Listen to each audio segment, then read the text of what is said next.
Hi, everybody. Welcome to the Revitalize Your Midlife Symposium, day 7. Can you believe it? We've almost gone through a whole week. And I'm so excited to have our next guest. But before we go there, just for those of you that have maybe not tuned in, I want to tell you my why for doing this. And as we go into midlife, I wanted to put together a symposium that would empower us and enlighten us as we journey through the wonders of midlife. On top of the fact that it's June, it's summer, it's hot, and it's my birthday month, and I wanted this to be a full celebration. So this symposium is a reflection of my personal why, which is that everyone has the right to feel good in their body, and my quest to be a lifelong learner. Midlife is a time of reflection, growth, and opportunity. It's a stage where we can harness our experiences, embrace change, and step into the best versions of ourselves with confidence and grace.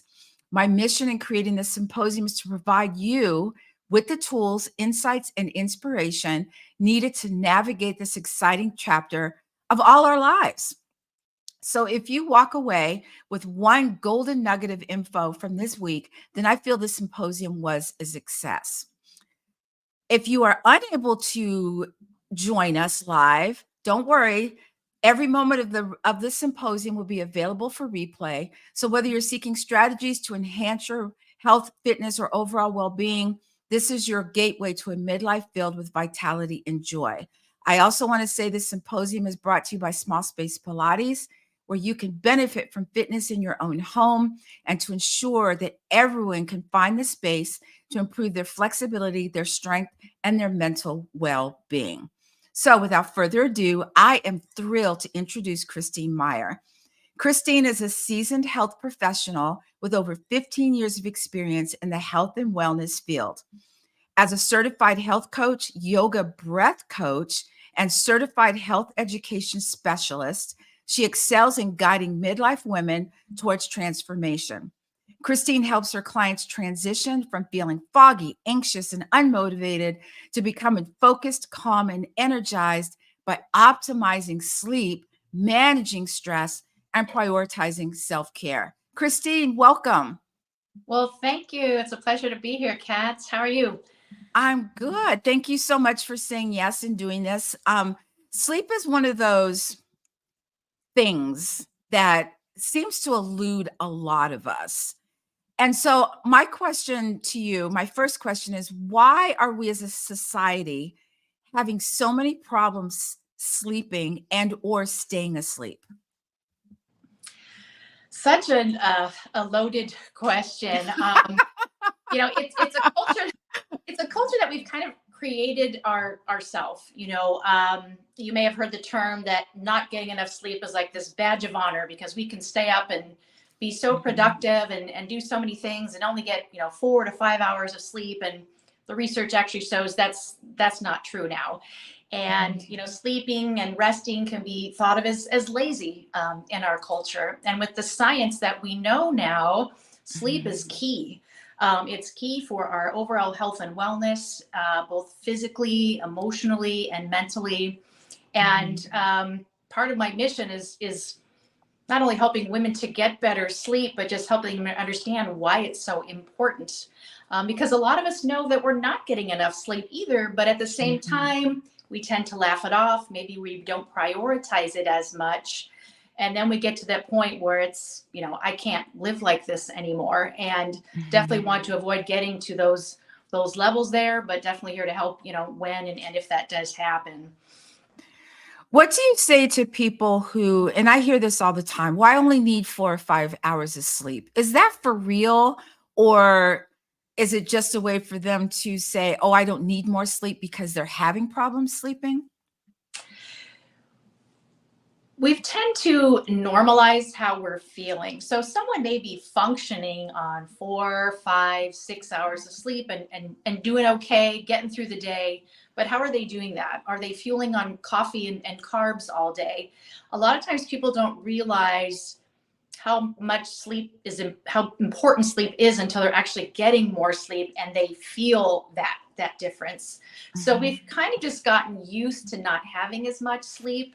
and relying on staying alert in other ways that aren't necessarily the best for us. I do have to say that I'm one of those people that I need 7 to 8 hours. I just do. Or I can't function. I can sort of function, but not really. Yep. So I've never been able to just do 4 or 5 hours. Christine, what are some common sleep disorders that we as midlife women or midlife people what are they? What are those common sleep disorders?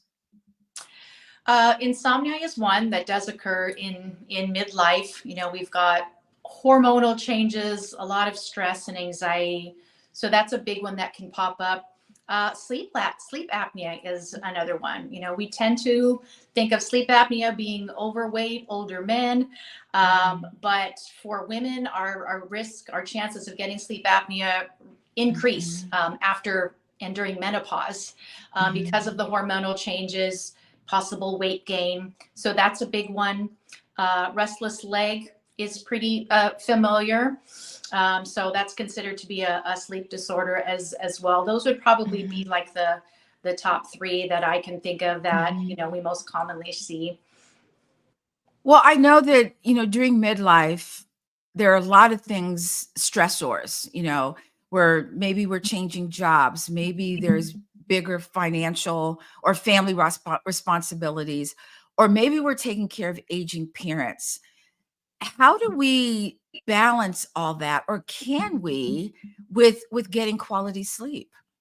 Right, right. And this was one of the reasons why I really dove into this niche, because when I was going through hormonal changes and couldn't sleep, I was miserable. I felt like a monster during the day, but also I had just gotten married for the first time. I was transitioning to becoming an empty nester.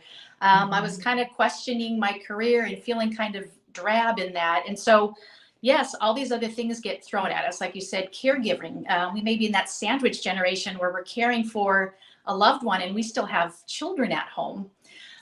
We're experiencing loss either through death or loss of relationships, divorce, friendships, career changes. Like you said, we might be going back to school. So many different things can be happening at this time.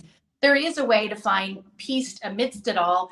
We really have to really find it. And it may not be, going on a fancy retreat, but finding these little chunks of time throughout the day where we can provide that self-care, take those moments to go inward, because it's really important to do that throughout the day so that we're not taking all of that to bed with us.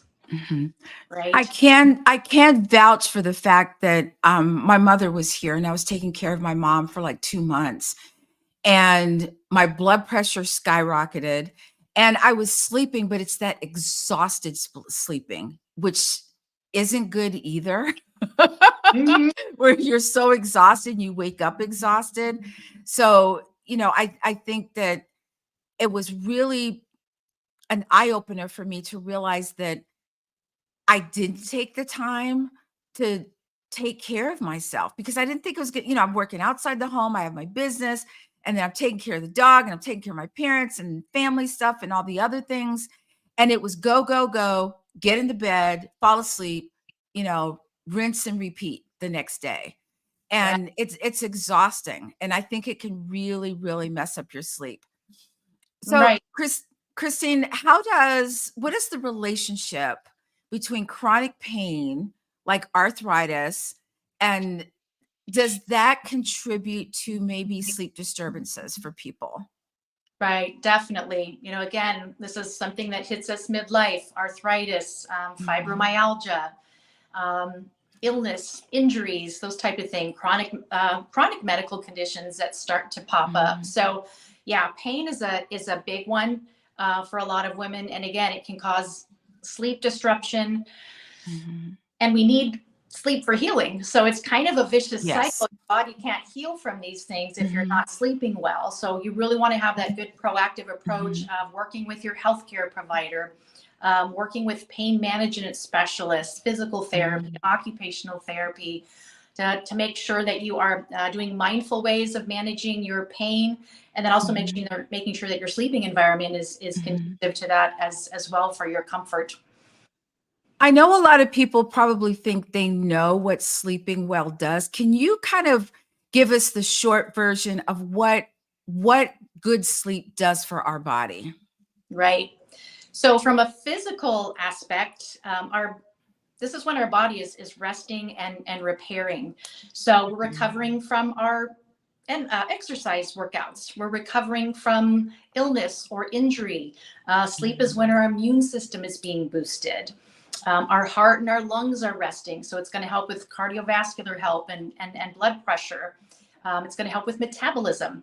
If we don't sleep well, we can increase our risk of type 2 diabetes, insulin resistance and obesity. And then from the emotional side, sleep is when we process just the day, our emotions. Trauma is when sleep is when trauma is processed. It's when we're weeding out things that happen through the day. As a veteran, I'm not sure if you're aware, there's so many studies going on about the sleep and PTSD and how those Yes. are related. So it affects our mood and our memory and cognition. If you think about anything physical or emotional in your body, it's going to be affected by how you sleep. Absolutely. Yeah. I have a sleep app on my phone that tells me how many hours I slept, light sleep. My question is, and I don't know if you can answer this, I'm sure you can. What's the difference between deep sleep and REM sleep? Right. So deep sleep tends to occur more in the earlier hours of the night. That's when the physical healing is occurring.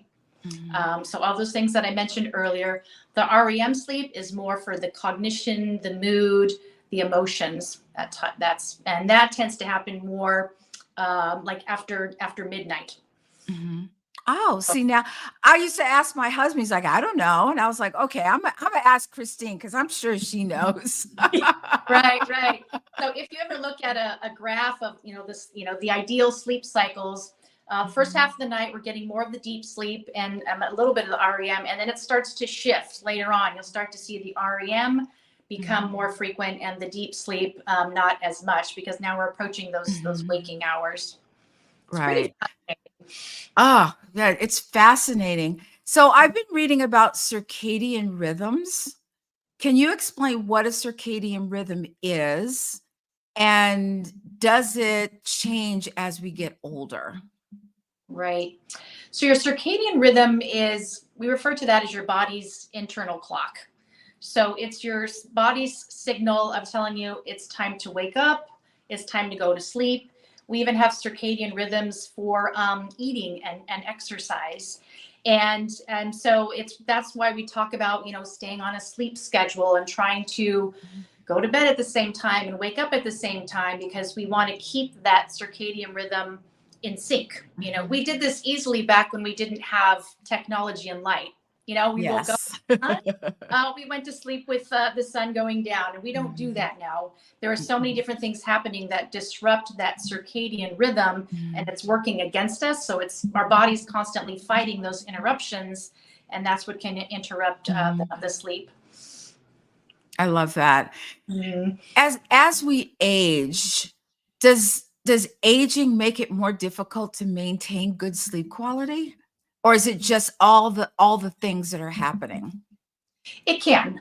With age, again, if we've got medical conditions, pain, a lot of medications can disrupt sleep, especially psychoactive. So if we're on antidepressants, you would think that would help you to sleep better. It can actually be disruptive.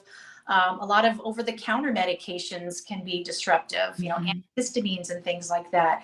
And our circadian rhythm does change as we get older. We don't produce as much melatonin as we get older, and melatonin is that hormone that signals the body that it's time to sleep. And so there's this misconception that older people don't need as much sleep because they aren't sleeping as much, but they in fact need as much as the rest of us, which is typically 7 to 9 hours. It's a lot more difficult because of all of the changes in their body and their mental health. Wow, how did you know that was gonna be my next question about the melatonin? That was good. You. So, there's a question that Denise has. She says, What happens if you cut sleep short regularly and then try to catch up on weekends? Is there such a thing as catching up on your sleep? What's interesting about that is the science, this is science. So science is always changing. We used to say, you've got to get 7 to 8 hours during the week. Don't try to make it up on the weekend. But it's all about balance too. So there's some research to show that if you're not getting enough sleep during the week, you can sleep in the weekend, but we shouldn't be sleeping 10, 13 hours Saturday and Sunday. Again, that disrupts that circadian rhythm, makes it harder to go to sleep during the week. There can be some benefits from sleeping in as far as energy and mood, but there's still some health risks involved with not getting that minimum of at least seven hours. But sleeping on the weekends can be helpful. I do sleep in an hour or two, one day a week on the weekend, but I'm not in bed all day, So there's a big difference between getting up a little bit extra versus really just crashing all weekend and disrupting that schedule there. Hope that Thank answers you the for question. that. Yeah, absolutely. Here's a question I have. How do you feel about naps? Yeah, naps are fine. They really are. Again, within reason. Excuse me. So with napping, it's recommended no more than maybe 20, 30 minutes. And try not to do it late in the afternoon, because again, if you have that nap, then you may not be feeling sleepy at bedtime. In regards to, if you can get through the day without a nap, we want to look at safety, of course. Do you need to drive somewhere or anything like that? Take a nap if you need to. But if you're okay with not napping, try to avoid it if you can, because then when evening comes, you're going to be nice and extra sleepy, and you should be able to get some better deep sleep that night. So again, it's all about balance. But yeah, definitely some people love to nap. I can't. I have to be dead tired in order to take a nap, but it's definitely okay to do. I was going to say that when I nap, I just, some people say, oh, I nap for 15 minutes. When I nap like an hour and a half, which tells me that I wasn't getting enough sleep to begin with. So I don't nap all the time, but when I need a nap, I definitely take a nap, and it's awesome. Yeah. And So everybody's different. If you yeah. can take a nap midday and be okay and go to sleep that night and sleep well, then fine. So you have to look at the individual as well. Absolutely. Let's talk about some foods that affect sleep. So I've learned that I have a sleep routine, and part of my sleep routine is not eating at least 2 hours before I go to bed. What types of foods and or beverages, aside from caffeine, are known to negatively impact sleep quality? Right. So the caffeine, like you mentioned, alcohol is another one. There's, again, a misconception that alcohol helps us to sleep, and it may help you to feel drowsy and fall asleep, but it can disrupt your sleep later, where you're waking up later because now your body is breaking down the alcohol. You might be getting up to use the restroom. Now, again, some people can have a drink before bed and be okay. For others, especially during midlife and during menopause, and I don't know if you noticed this, we don't tolerate alcohol as well. We metabolize it much slower. So a lot of women find they can't even have that one drink in the evening because it's really disruptive. Yeah. I used to be able to have like sweets or like ice cream and stuff at night, and I can't anymore. It will keep me up. And I just realized that it's not that I can't have it. I just can't have it before I go to bed, because I'll initially go to sleep and then all of a sudden I'm awake, like wide awake. And I'm like, what is this crap? Yeah. So blood sugar fluctuations can do that. You're coming up and then you're crashing down. Snack before bed is fine. We want to, and when we look at the health, our diet as far as, what we should be eating for good health, with fruits and vegetables and whole grains and nuts and healthy fats, those are all things that contain, the magnesium, and some of them do have melatonin and the tryptophan that can help with overall good sleep. A lot of people ask, what should I eat before bed to help me sleep? But if we just have a good, well-rounded diet altogether, not too high in sugar and fat and processed foods, that's going to help our sleep overall. And there's studies to show that diets that are high in sugar and fats can affect overall sleep. So again, it comes down to the same, diet that we should be eating for pretty much any health goal that we have, right? Exactly. It's funny, I was thinking about days 1 through 5, and the one thing, and you just mentioned it, that has been a constant thread throughout this entire symposium is nutrition. Yep. Every day, somebody, whether it's perimenopause, menopause, whether it's sleeping, whether it's your gut, it's all been about nutrition. And I find that rather fascinating. Yeah, and it's always the same foods, right? So, Yeah. when I coach the company that I've worked for, we coach on diabetes and heart health and nutrition and stress. It's all the same. It's all the same type of diet, and we're so, again, ingrained in fad diets and eating this and eating that, or don't eat this or don't eat that. If we eat a well-rounded whole food diet the best we can, that's going to help with everything, with our health and wellness. I know there are a lot of supplements out there that people take for helping them go to sleep. How do you feel about these supplements like, magnesium, I think melatonin you had talked about? What is your take on these? If needed, my goal is to try to have to use as few amount of pills, supplements as possible. Of course, they may be needed, and that's something you want to talk to your doctor about. Studies show that magnesium can be very helpful. Herbal teas are great, and that's not even a supplement. That's a food. Melatonin's a hormone, and our body makes that naturally. And the United States is the only place that sells this hormone over the counter. It's a prescription everywhere else. And unfortunately, it's not regulated by the FDA. So you're either getting not enough or you're getting way too much. And usually Too much. overdose. So if someone Yes. says, I take melatonin and I wake up feeling groggy and like I've got a hangover, that's probably why.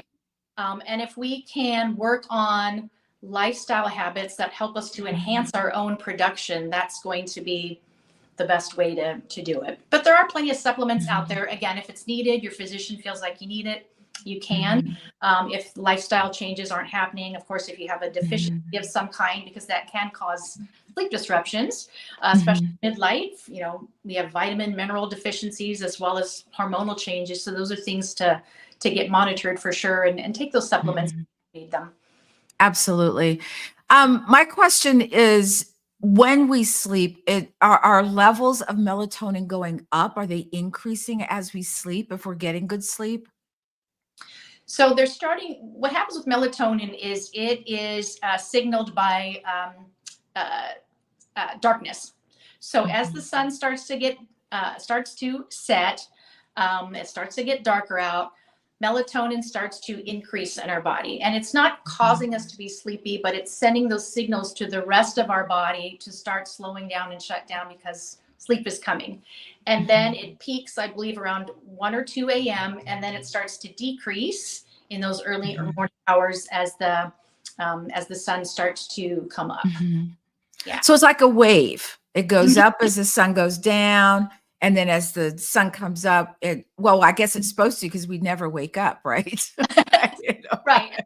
That could be a bad thing. I'm just it's saying. All part of that. Yeah, it's all part of that whole circadian dance, of keeping our bodies in balance. And again, we have so many different things coming at us from the external environment and stress.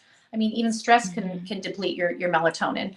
So it's that well-rounded, healthy living that's really going to help. And that's one thing I do in my sleep coaching is we're not just doing a sleep hygiene checklist. We're talking about things from a holistic view, like you and I are doing right now. There's so many different things that could be affecting your sleep, and you may not even be realizing it. Right. A little bit of detective work sometimes. It's all a detective work. You got to kind of ask questions and pull things away until you get like the bones, and then you realize, okay, this is what I'm working with. Right. So I think it's you can't just say, oh, this is what it is. You have to get the full picture. Right. And I actually just posted about something today on Instagram that I'm very against the whole hacking, hack your health kind of movement, because Mhm. doing one thing typically isn't going to help your sleep. It may, Mhm. and if so, great. But for the most part, it's a lot deeper than that. For me, a Mhm. lot of my conversations about sleep are dealing with stress. So we're working on Mhm. stress management and self-care, Mhm. so that, again, you're not taking those things to bed with you at night. Right. Yeah. I think when I think of hacking, I think of not just one thing, but maybe 2 or 3 things that I'm doing. So what I hear you say is that it's nutrition, it's, having a get ready to sleep routine. It's all no, not eating before bed. It's like several things that you need to do in order to help your sleep. Mm-hmm. Is that Right. what you're saying? Yeah, definitely. And again, looking Mhm. at your medical health, we've already talked about, chronic pain and medical conditions and hormone imbalances. So Mhm. again, we have to look at all of these different areas to see Mhm. what could be affecting it. So can you take us through what it's like like if I came to you and I said, Christine, I need your help, I tell you my story.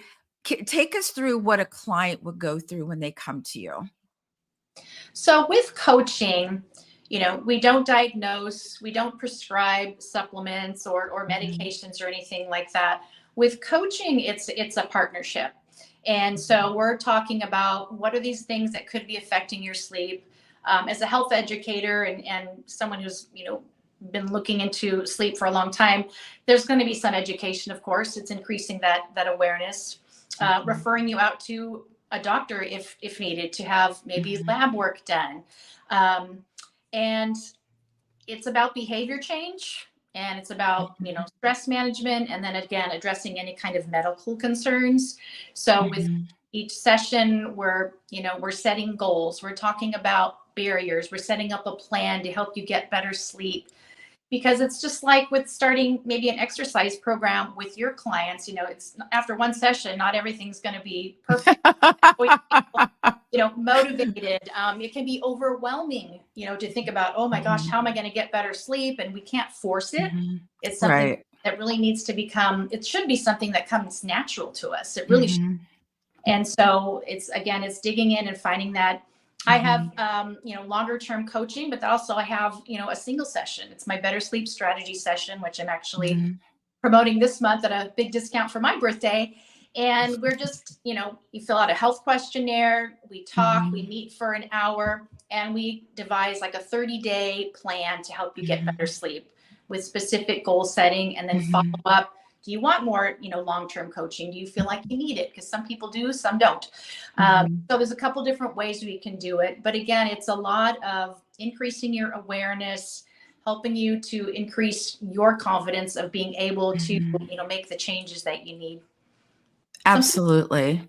Wow. yeah.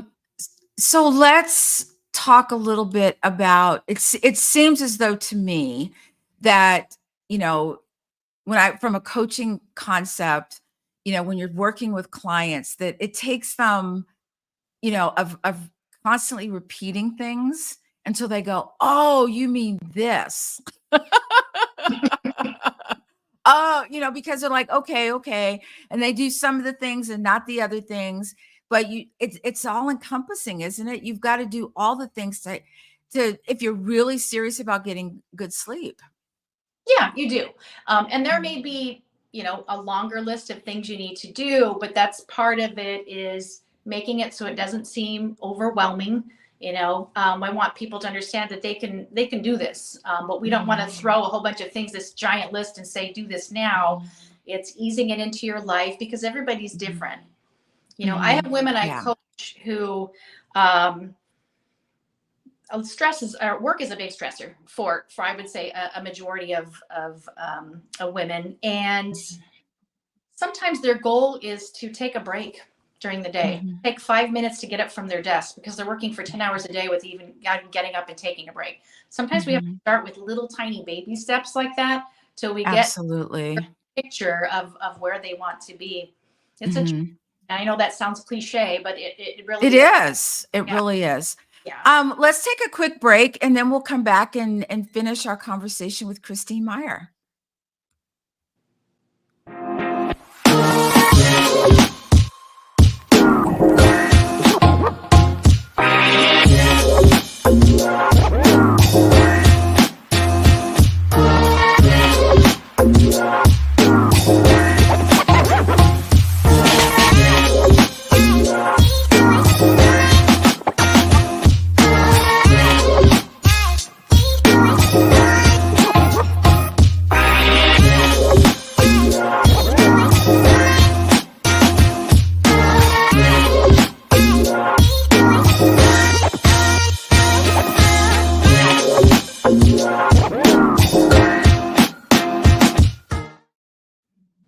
And we're back. And I just wanted to say welcome if you're just joining us. I'm Kat Corchado. You're watching the Revitalize Your Midlife Symposium, and we are speaking with Christine Meyer about sleep and how to get better sleep. Christine, I do know that when I was going through perimenopause, that was the worst sleep I'd ever had in my life. And there's no bigger motivator, I'm going to tell you, than to fix that problem and do what you need to do so you could get better sleep. So I don't know if anyone can relate, but holy crap, that's Yep. talk about a lifestyle change, man. Right. And that's what prompted me to get into this area too, because I was having hot flashes, well, they're called night sweats at night, but not sleeping at night, because one minute I am throwing the covers off, feeling like I'm on fire. The next I'm soaking wet and shivering and changing my clothes multiple times throughout the night. And during the day, I was just not myself. My memory was horrible. My mood, I felt like a monster. And it's like, who is this person, And I just thought, hopefully this is just going to be temporary, but I couldn't imagine doing this for, having insomnia for Yeah. long periods of time. And how can you possibly function, and how do you get used to that? It was just, it was miserable for me as well. I think my husband, it was when he said, "Look, I don't care what you have to do, just do it." And I'm like, "Okay, we're going to take care of this problem." And I'm so glad that I did, because I'm sleeping better. But Christine, what kind of hacks? And I know you hate that word. Let me find another word. What types of simple things can people do to increase their chances of better sleep? And what I mean by that is I started with essential oils. I love the smell of lavender. And I'll take lavender and rub it on the bottoms of my feet. And then I'll just lay in the bed. And for some reason, it works for me. Has anybody else tried that? Either listening, or have you had clients try that? Oh yes, I'm the queen of lavender. I love lavender in anything. So yes, creating a relaxing environment is really key. Whether that be the oils or the linen sprays, taking a warm shower or bath before bed can be very helpful, because it helps to cool off your body's core temperature. We do need to cool down our core temperature at night to sleep. That's one of the things that melatonin does. Keeping the room temperature at a good temperature for you. So ideally anywhere between 60 to 67 degrees is what's recommended to keep your body temperature regulated. And then, having it, you may have heard the term, keep it, cool, dark, and quiet. So Yes. Temperature, block out any interfering light, even if that's coming from, let's say, an alarm clock or something, not having any kind of light that's going to be interrupting. Blocking out any sounds. So wearing earplugs if you need to, or a mask for the light, but really having a nice relaxing environment. Because one thing I hear about a lot is, snoring partners, or, loud dogs. And so it's really important to have that, because we get interrupted anyway. So having a nice quiet environment, that cool, dark, and quiet is really key. And then again, having, keeping the lights down in the evening.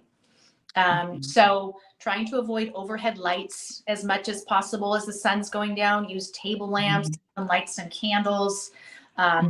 Use light bulbs that have like an amber or red hue to them, because again, that melatonin needs to be produced with darkness. And if we've got light everywhere, we're shopping at Target at 9:00 at night now. So stimulation everywhere from light, in addition to our screens and all of that, again, that's disrupting that circadian rhythm. So keeping it dark in the evening, have a nice calming environment, and having that wind down routine.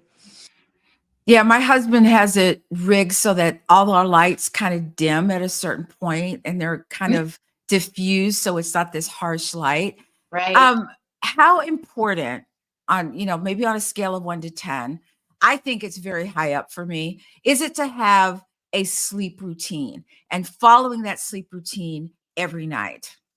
Yep. Yeah. As much as you can. Obviously, we're not going to be perfect. Life happens, but Yeah. it is recommended to go to bed and wake up at the same time 7 days a week. Mhm. Yeah. Yeah. Again, that's what keeps that circadian rhythm, Mhm. in sync there. What what can you do? I use a sleep mask because I know that once I open my eyes, my brain goes, "Ooh, we're awake," and it starts to go. When I have my sleep mask on, if I open my eyes and it's dark, my brain goes, "Oh, let's go back to sleep." Mm-hmm. Is it important to wear a sleep mask? Do you think it really I think it helps. I think it's huge for me. If you need to, definitely. I was recently traveling to the Pacific Northwest, stayed there for a few weeks. The sun starts to rise a little bit before 5, and it doesn't set until Mhm. 9. So I was wearing a sleep mask because I couldn't fall asleep, or I was getting woken up Mhm. so early that it was really, really hard. So if Mhm. if you're okay with the blinds and the curtains being shut, and you're good to go, that's fine. One thing I will say is, if you need to wake up in the middle of the night to use the restroom, again, if we're flicking on those overhead Mhm. lights, not always only is it annoying. I don't know about you, but I feel like Mhm. a vampire when that happens. But try some motion sensor night lights, in the bedroom, the Mhm. hallway, and the bathroom, so you can still see and be safe to get up and go to the restroom. But Mhm. again, you minute those overhead lights come on, your brain is saying, "Oh, it's time to be awake." And for some people, they can maybe go back to bed after that. Some cannot. Mhm. It's Mhm. difficult. So try to keep Mhm. it lightly dimmed, even in the evening time, if you're going to have to get Mhm. up. I've Yeah. also listened to I have, a sleep mask that's got the flat ear, I don't know what you call them, and I listen to, what are they called? There's something beats where it works with our brain waves, Hmm. and it puts and I mean, it works. It sounds weird at first, and then all of a sudden you just fall asleep. Yep. I think you're referring to the binaural beats. Yes, thank Say it you. correctly. Yes. Right. Again, whatever works for you. It can be Yeah. that. For some Mhm. people, it's listening to sleep stories. Mhm. Sometimes I love listening to some sounds I like and some sounds I don't. So I really love things like rain in a rainforest or a Mhm. thunderstorm. I don't like listening to music before I go to bed. For some reason, it Mm-mm.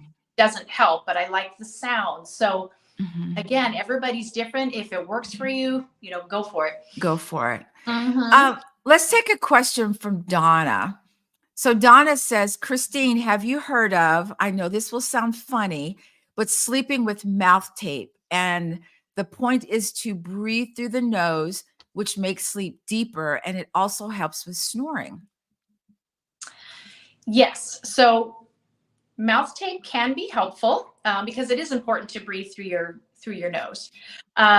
Now, again, if you feel like you might have sleep apnea or some kind of blockage in the sinuses, we want to be Mhm. very wary of that. Be very careful. We don't want people choking or gagging. So that's something that would be recommended to talk to your doctor about if they feel that it would be beneficial. It very well can be, but again, we want to be careful if there's any kind of sleep apnea involved there. Mhm. But some people do use it, if they just tend to be mouth breathers and they're trying to retrain Mhm. themselves to breathe through their nose. They don't Mhm. have any sleep issues at all. It can be helpful. Mhm. Hmm. So if someone is sleeping and they don't have a mask on and they open their eyes, what's the first thing they should do? I would think close their eyes again. Close your eyes. I'm just gonna go back to sleep. I don't know. Is there some trick or something, or is it just close your eyes and just go back to sleep?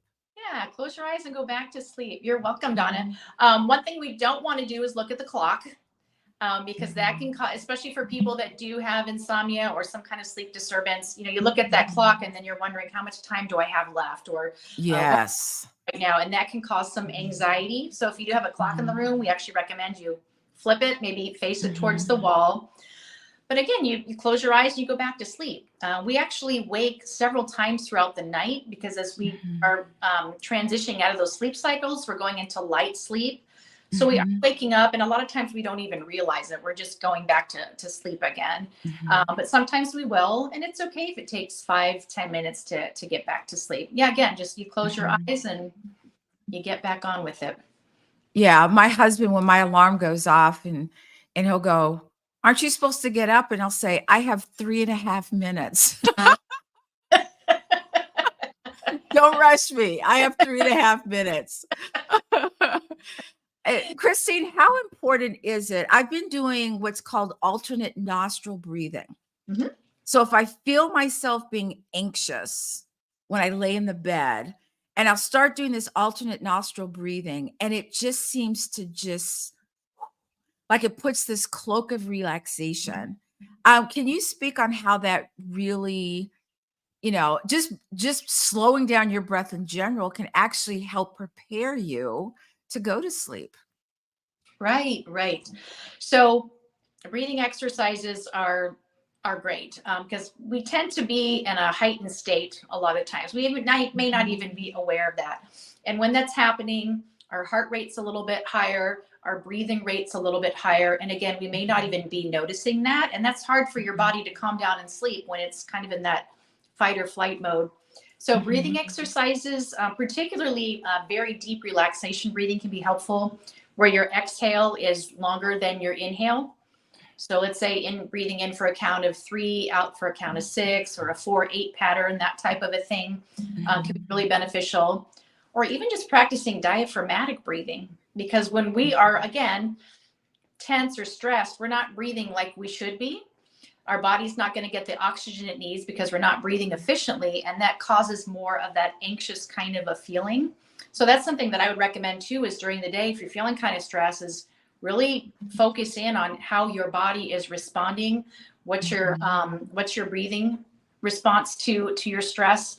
Because if we're just like this all day long, it makes it a lot harder to calm down.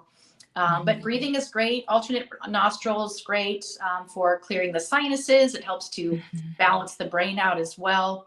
Again, the only thing I wouldn't recommend are the hyperventilation type of breathing exercises, the Wim Hof and all of that. Stick with more of like relaxation yoga type of breathing, but that's a great of just calming your body and your brain down at night. Yeah, and it works. I'm just gonna say I use it often. So I'm gonna be a little controversial here. I know that a lot of people say not to have a TV in your bedroom. If it's too quiet in my room, it's like I can hear the voices in my head. It's like I can hear my thoughts. I'm like, who's talking to me? I almost feel it's too quiet. What is that about? I'm not sure. You might have to see what it's like being still with your own thoughts. Yeah. So ideally, we say the bedroom is for sex and sleep. No TVs, no computers. At the same time, I do talk to a lot of people who they need the TV on. Sometimes they'll cover it even because they like the sound. Again, if you need something in the background, that's fine. If you're sleeping okay with it in there, then that's fine. Some people, if they're watching, depending on what they're watching before they go to bed, if it's violent or stressful, that can affect your ability to sleep. There's more research showing that it's maybe not so much the screen itself that's affecting the sleep when you're watching TV, but more the content. Same thing with your phone. If we're on social media and looking at politics and all the horrible things going on in the world, or looking at violent things, that our sleep. So I actually do watch a little bit of TV before bed, but I've learned not to watch things that are disturbing. Right.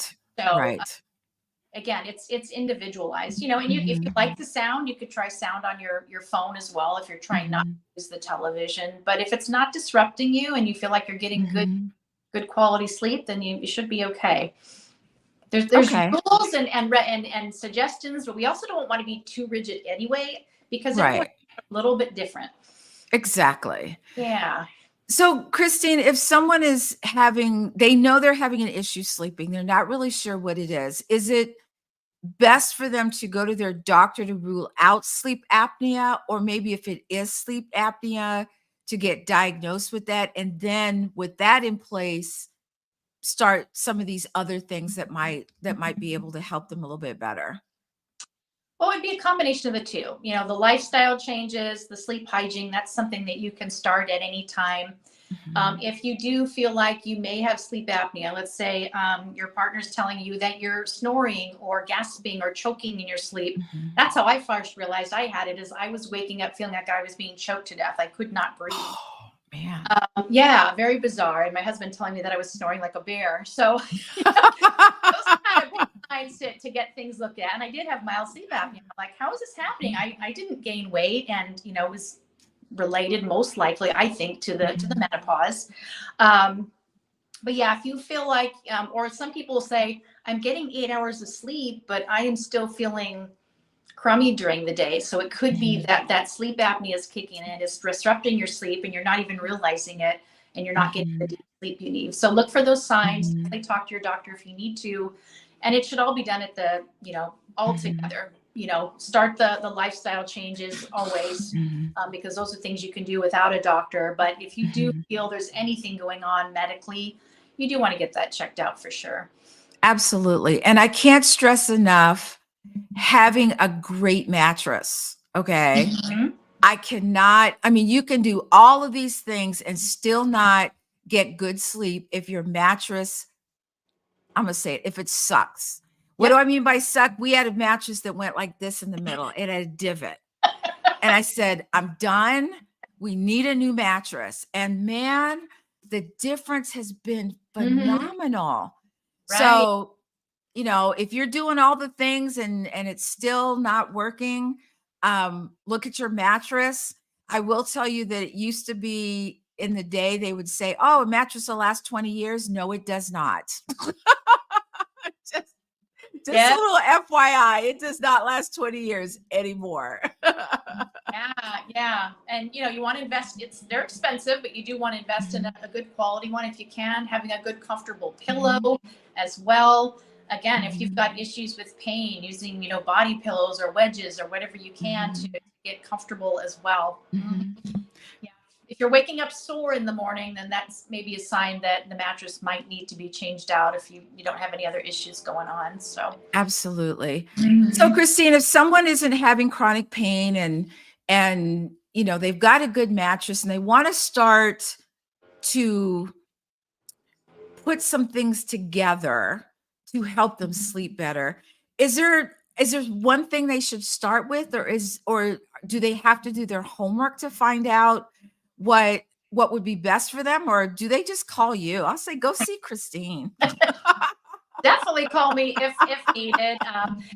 And I've got a great free download in my Instagram profile of you can Mhm, lifestyle habits for better sleep. But mhm, start off with that. Start off with sleep hygiene, where we talk about that sleep schedules, a nighttime routine, trying not to do those stimulating things during the day. mhm, And then again, looking at those stress levels. I think that's really big for a lot of mhm, people, because that's what's tending to keep a lot of people up, is their mhm, um, and again, if you feel like just something's off in your body, you're not feeling well, if you feel it's hormonal, get those mhm. checked out. Because again, if we can do all the things like you said, but if there's something medically going on, Yeah.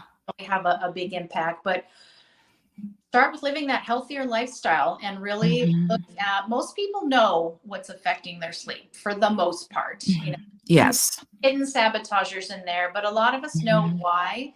And so it's looking at prioritizing our health, and again, taking those small steps. Get a coach if you mhm, do, to live that healthier lifestyle, so that mhm. it can become more natural for you. Absolutely. And also the importance of just keeping a consistent sleep schedule. So Mhm. I used to go to bed at 9:30 or 10, and realizing that wasn't working for me. So I cut it back, and now I go to bed at 9, and it seems to be working for me. Now I'm not asleep at 9, but I've had my sleep routine. I'm in the bed by 9. And it's been working really well. So, I don't know if anybody out there is listening, but try going to bed a little bit earlier. But here's a question for you. I know someone in particular who has a hard time just even getting up to go to bed. What do you say to those people when they're so, especially for entrepreneurs, where they're just right here at the computer and they've been up since 6 a.m. It is now 11 p.m. and they're still stuck at their computer? What kind of advice do you have for those people? Again, we're talking small baby steps. So if you can start getting off that computer even 15, 5, 10 minutes early, set an alarm and do something to start preparing for bed and get your body slowly used to going to bed a little bit earlier, because you don't want to do it quickly. If you're going to bed at 11 and now you say you're going to go to bed at 10 or 9, it's probably not going to happen because your body is adjusted to being up that late. So you need to do it gradually and, looking at how this is going to benefit you. Again, we may think, I'm staying up later and I'm doing more work and being more productive. But if you're not getting enough sleep, the next day you're probably not going to be as productive and focused. So really looking at the importance of it and how it's going to benefit you, and just taking small little steps to kind of wind yourself back. And once you start seeing how it helps and how good you feel, that hopefully is going to be the driver to keep you going. And changes, like right now, I'm kind of going through a slump where things aren't working well. And I think I might need to adjust my sleep schedule again. That can happen too. You might need to adjust the time that you're going to bed. So if you find something's not working, you got to look at everything that's going on, the sleep schedule, your stress levels, lifestyle changes. I have that affecting it, So you kind of have to take a step back and see, where things start kind of to fall off the wagon there. And also realizing that it's not a one and done. You don't do it for one night and go, oh, it didn't work. You've got to give your body time to adjust. And I can't remember how long when I started going to bed earlier. I want to say it was about 2 weeks for me, where I started to notice that, oh, and when you notice the positives of that, then you start to become a little more regular with the time, don't you think? Right. Exactly. We've got to put in the work still, and I think that's why people are looking for quick fixes and supplements to help. And you can take all the supplements you want, but not sure that's really going to help if you're not getting to the root of the issue there. So it is work, and you have to be patient. You got to be kind to yourself about it. Again, you don't want to try to force sleep, but it's working on it gradually. I know you touched on this briefly, but you and I are both being in the fitness industry. We already know the effects of physical activity in helping us sleep. Are there exercises that are more helpful?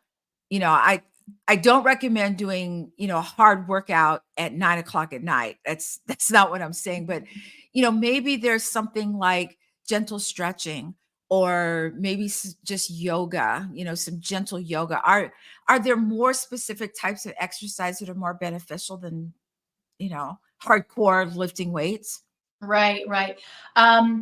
Any exercise is going to be great. As you know, we want people moving, and I agree. And the science shows that for some people, doing those really heavy workouts in the evening time, it's increasing your body temperature, it's increasing those cortisol levels, so you're more alert.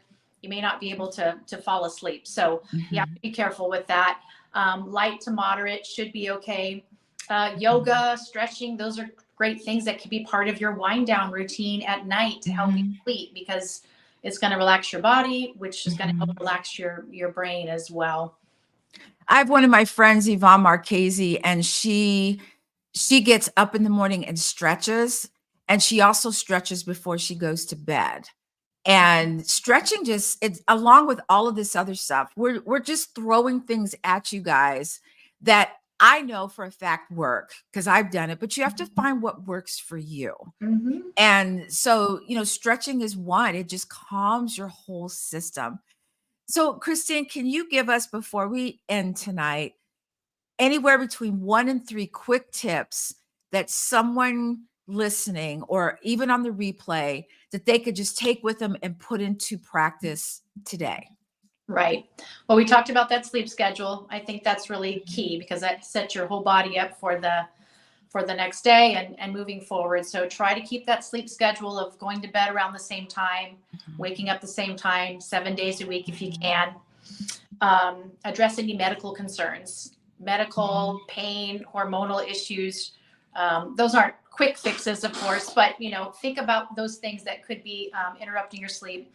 And taking some time to have self-care during the day so that we're not taking those things to bed with us at night. So looking at times throughout the day where you can just kind of go within, be still, be quiet, relax, do a hobby, do something that's fun, so that life is more enjoyable for you. Sleep comes more natural for you.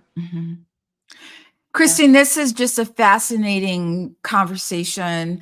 Sleep is always one of those things, it's either there or it's not. And when it's not, it's not. And I just want to thank you for coming on and talking about sleep, because I think we could just talk about this forever.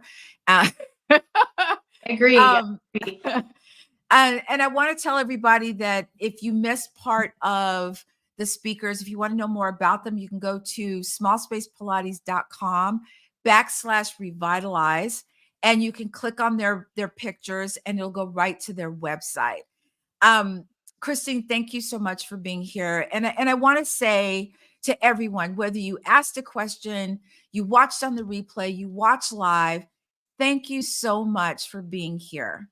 Thank you so much for your questions, because this symposium exceeded my expectations.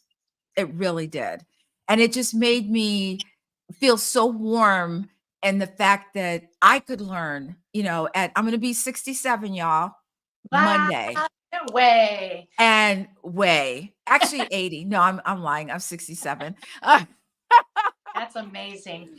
And I always want to feel like I can learn something. I have learned something from every one of these speakers that have come on this week. So I'm saying that to say this: there will be a second annual Revitalize Your Midlife Symposium coming up, probably in June again. So be looking for it. But thank you so much for being here. Christine, you were amazing. Thank you so much. And until next time, bye, everybody. Bye.